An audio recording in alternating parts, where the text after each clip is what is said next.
Hi, cousins, and welcome to the Sunday Reset podcast. I'm your host, Alicia J, and I'm so glad you came to spend a few minutes of time to be with me today. I see you're growing and glowing, and I love this look on you, but when's the last time you've given yourself the gift of dedication? Let's talk about it. This week's episode is Self-Discipline is Self-Love, and our weekly scripture is 2 Timothy chapter 1, verse 7. And it says, "For the Spirit God gave us does not make us timid, but gives us power, love, and self-discipline." And I don't know about you, but the effects of post-COVID has kind of hindered my desire to not procrastinate. It's like the concept of time is escaping my forward reality almost. It's literally the new year, and I feel like it was just March yesterday. It's like I feel time moving slow, but it's zooming by my very eyes. But how does that contribute to my procrastination? If you feel like you can push off your task to tomorrow because you feel like tomorrow will be given to you, then you understand. But time is not promised to us, so why wait any longer to work towards the goals that you want to achieve in life?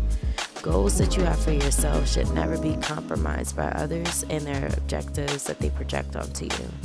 Your future is going to be decided and dependent upon your relationship with God and your ability to tap into your self-discipline. So what do you deserve? What are you going to do to get that for yourself? This is where self-discipline comes into play. No one will give you a new house just because you dream of it. You have to take the steps to become financially prepared to acquire that home. Your life and personal goals are the same. In my previous videos, I've talked about finding your purpose and how to define it, but this episode will give you more help to build that momentum in the new year. Self-discipline is self-love, and we'll talk about why we are walking away from our lazy girl or lazy man era and how to do it. But don't forget to like and subscribe to my channel if you gain some value and comfort from my video. It helps the algorithm get this video out to more people like you. And remember, practicing self-discipline can be a form of self-love. It involves making choices that benefit your long-term well-being and happiness, even if they require short-term effort or sacrifice.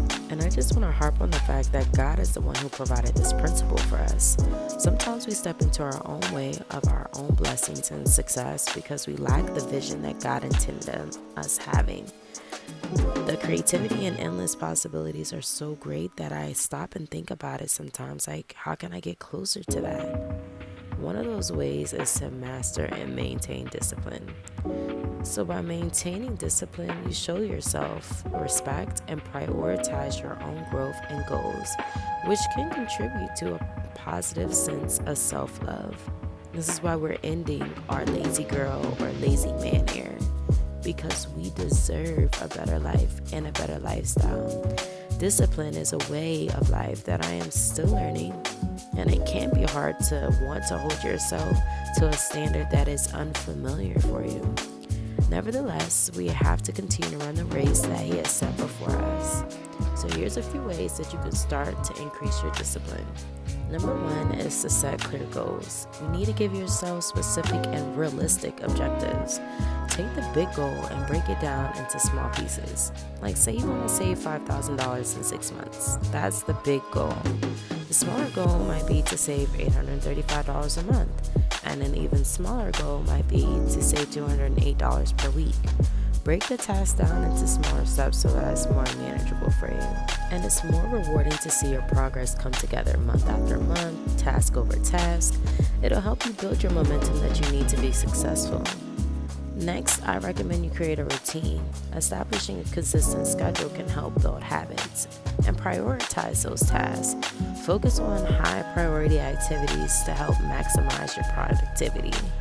If you know that you want to save $5,000 in 6 months, then the tasks that will help you gain those results faster should be at the top of your list. Like working your job, meal prepping at home so you can save on eating out, setting time aside to budget to know where your money is coming in and out. Creating a routine with those habits can help you foster your success and achieving your goals faster. So remove distractions. Identify and minimize potential interruptions in your environment. This can include people or things like your cell phone or TV. If you find yourself giving to something more than you give to yourself, you can never grow in the ways that you desire and deserve. You'll need to find a balance between your happy distractions and your goals. And develop accountability. Share your goals with someone who can help you keep on track, but be mindful of who you share your goals with. Sometimes people may prey on your downfall, but it's important to have an accountability partner of someone with a like mindset. And encourage the person who is in your corner and continue to develop yourself to reach the goals that you set out for you. And the last thing is to learn from your setbacks.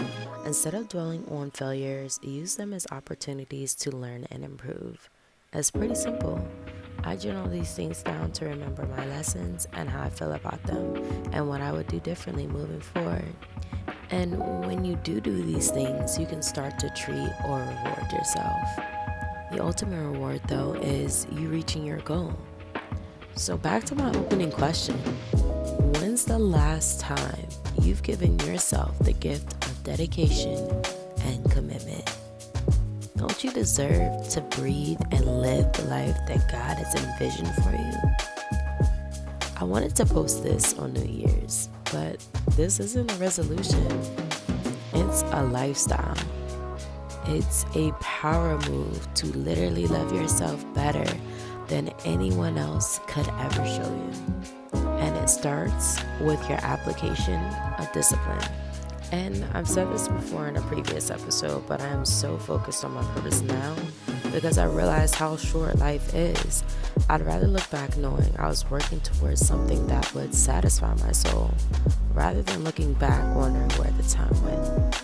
It's your purpose, it's your time, it's your destiny. We don't chase, we attract, and we work hard to produce the life that we want to live. Let me know in the comments what you're going to do this year to give to yourself. And I'll be dropping a small message for this year's Fresh Reset on Wednesday, January 10th at 8 p.m. Eastern Standard Time. Hopefully you've gained the seed that you need to grow today. And as always, it's been nice speaking with you, cousins. Don't forget to like and subscribe and share with a friend or two. Thank you for listening. You're growing and glowing always. And I love this look on you. Bye.